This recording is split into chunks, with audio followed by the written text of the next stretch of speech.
For teacher race ethnicity, enter numbers for the teachers in your school in the school year that is just starting. The grouping of individuals by race and ethnicity are designed to make it possible to compare DASL data with population data from the U.S. Census. The categories for characterizing teachers by race and ethnicity remain the same. Each individual can identify within an ethnic group and a racial group. The ethnic groupings listed in the ethnicity table are Latinx Hispanic, not Latinx Hispanic, or ethnicity unsure, not reported.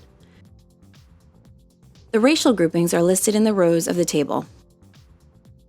You will enter data in a similar manner for international teachers in the next tables.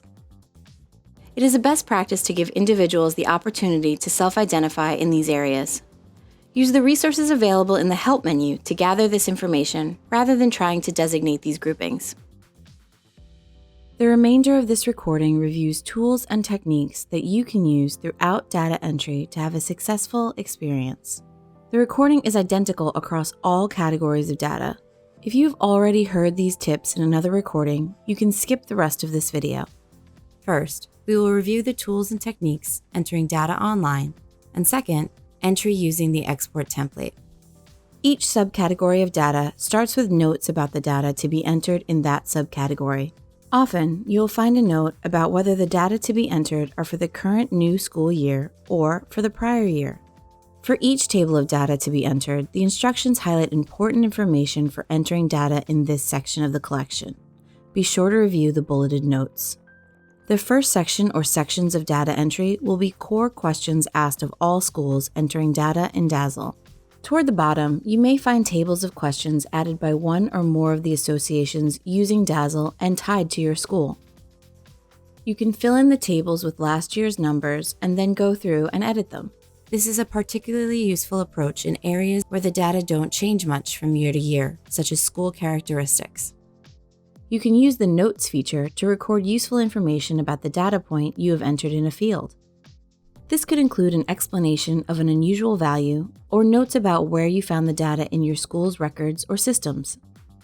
You can hide or show the notes as you go through data entry.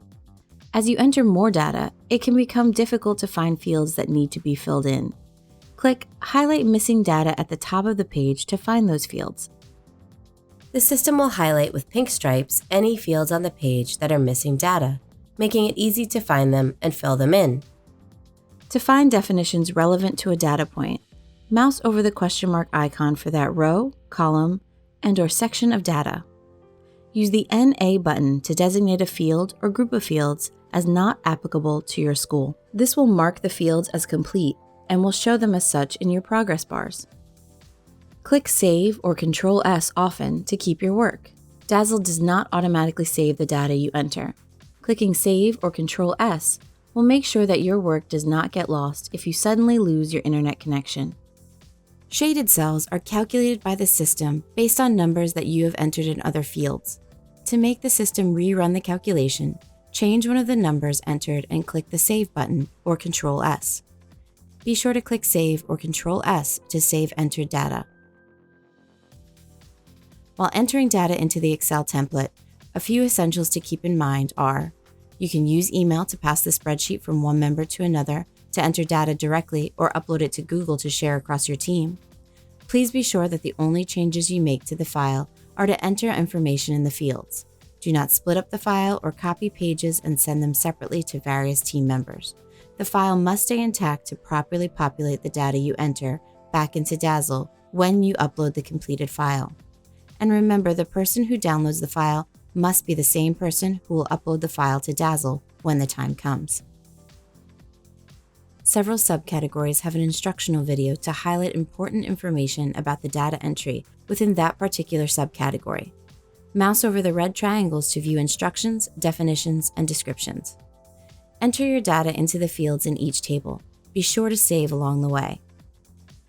After entering some data or a full data collection part, upload your work to DASL to take advantage of the online tools to add notes, find missing data, or mark a field not applicable. And check your data quality.